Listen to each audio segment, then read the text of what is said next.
Hello and welcome to another video. Today I'm going to talk about the Knitter, the latest issue of the Knitter, which is in the shops in the UK now.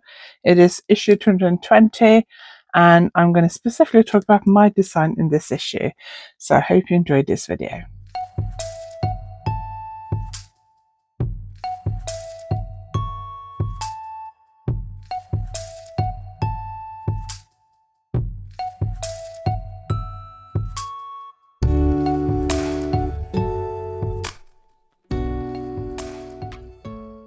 If you're new here, my name is Anniken. I design knitting patterns. I teach knitting workshops online and in person, and I sell yarn through my website YarnAddict.co.uk. If you like this video, please give it a thumbs up, and if you haven't subscribed yet, please consider subscribing.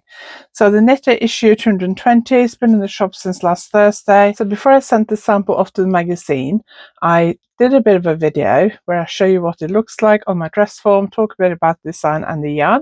So I'll show you that now, and then I'll come back and show you some photos from the magazine, what my sample looks like on the model, and some of the other stuff that's in this issue. Let's have a look at this sample. So I am in a different location than where I normally film. I've decided to try filming this in my dining room so I can use my proper dress form rather than rearranging my office to film, because my office is a bit of a mess. So I thought I would do this in the dining room today. So this is the poncho. It's worked as a rectangle. So if you don't like the idea of a poncho, you can just have it as a shawl. It's worked as a rectangle, and then you fold it over and you sew up part of the top seam. I'll show you in a minute when I turn it around, and then you just leave a gap big enough for your head to go through. So it's a very easy thing. It's just worked flat. There's a couple of different ways you can wear it. So this one, I've actually put it with the seam at the back. So it gives you this like kind of cowl collar, and I quite like this. When it comes to choosing size for this, you want to not just think about your bust size or your clothing size, which is how we normally choose our knitting pattern size. You want to think about your height as well. So you want to think about how far down the body you want this to come. On the dress form, this would be about hip length, I think. I think on me it's a little bit shorter. So, and then you can make it as long as you want. So this is knitted lengthwise, so you knit as a rectangle and then fold it.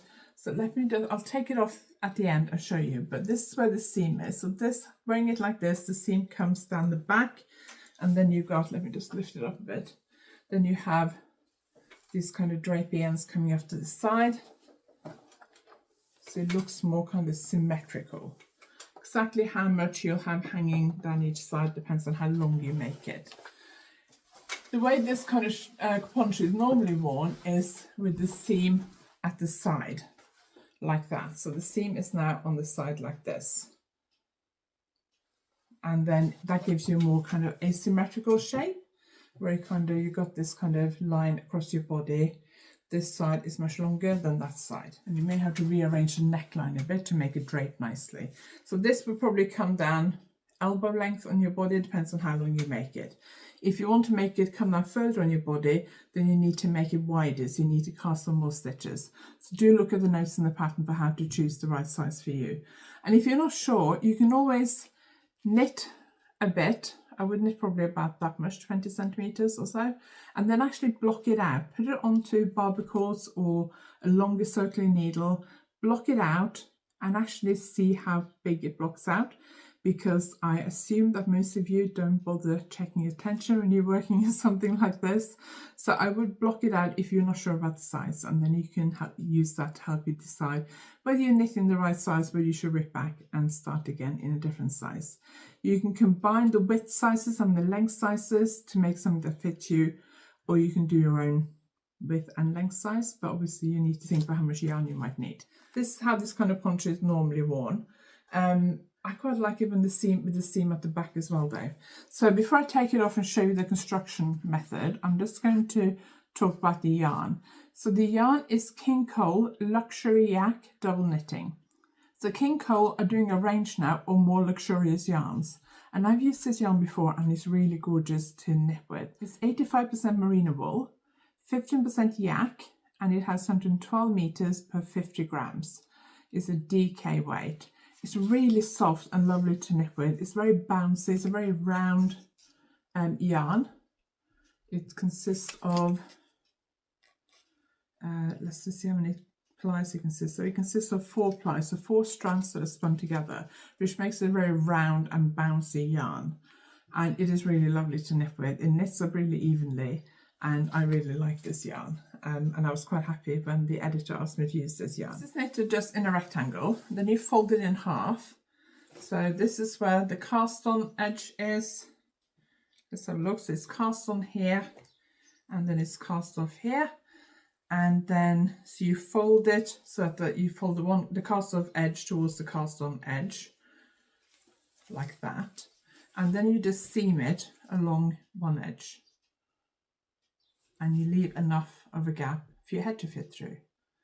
So that's how you sew this up. So it's quite easy, very simple design to knit. It's got an all over lace pattern, but it's a fairly easy lace pattern to knit. You get into it quite quickly because it is repetitive, but it's a big enough repeat that you don't think you get bored with it very quickly. So let's go back to future Anniken, where I'll show you a bit more about what's in the magazine.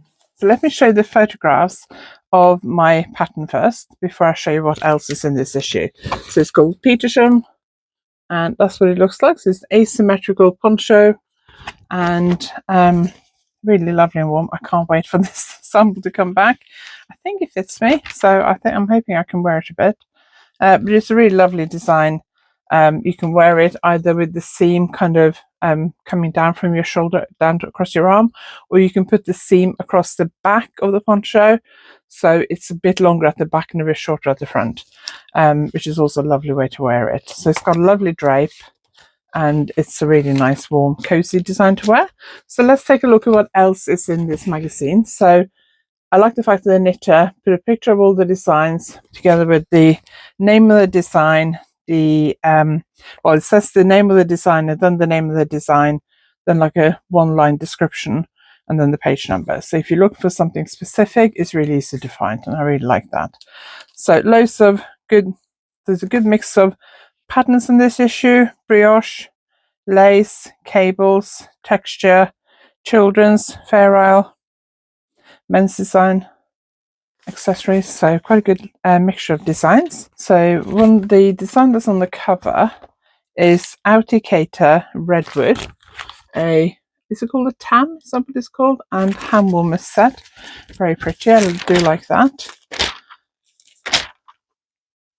Then there's like the Knitter Loves pages.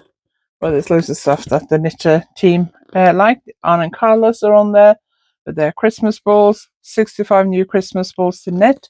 When they brought out their first book, Christmas balls, my mum bought it for me in Norwegian the first Christmas it came out. And I remember when I was home for Christmas that year, they were all over Norwegian television. I'm sure they were on television several times in the 2 weeks we were there. Still got that book somewhere. It's on my shelf over there. But I think, even though they were the ones who I think started the Christmas balls trend. Then there's some various yarns and notions and things. Events guide. Really pretty Fair Isle socks by Brona Miskelly. Christmas themed one. Yule flower it's called. Very pretty. Be a little bit careful with doing stranded colour work on the leg of a sock, because you need to make sure the colour work, that the floats are long enough so you can stretch it past your heel. Ask me how I know. And then there is a brioche scarf. Fairly simple, has got increases and decreases, but it's not super complicated. That's by Sandra Nesbitt. There's like a yarn guide where they review various yarns. And then there's a pull-out spotlight by Yarnsmiths. There's 2 designs included in this. It's that sweater and this top here, both textured designs. And then there is a feature after it as well by Yarnsmiths, natural fibre yarn ranges that will delight knitters, and just a bit about their yarn. And I think Yarnsmiths is the home brand or the own brand of Wool Warehouse. And then Sandra Nesbitt again, Lovage, I think that's how I pronounce it, Lovage.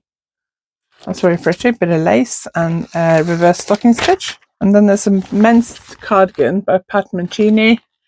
I've got a little texture on it. So I'm not going to show you everything that's in this issue. There's another design by Brioche Miss Kelly, really pretty crop cardigan. That's really lovely. Sort of a bit textured. Really like that. And then there's a tutorial or a masterclass about doing naps with a crochet hook. And then there's my design. And there's like a very cropped vest top. Poncho, they're calling it, mini. Stay cozy this winter with this roll neck cabled mini poncho. It's by Sarah Hatton. Kids design with mushrooms on the yoke. That's very cute. Dropped a magazine there. That's very cute. There's the thing about what's in the next issue. Looks like it's a bit of a colorwork issue. I have a pattern in the next issue as well. My name is on the list of designers that are featured. I can't remember what I've got in next month's issue. I don't think it's a colorwork design though. So loads of lovely designs in this issue of the Knitter. It's in the shops in the UK now. So I hope you enjoyed today's video. Let me know in the comments what you think of this issue, if you bought it. And let me know if you read the print version or if you get the an online version. Let me know in the comments.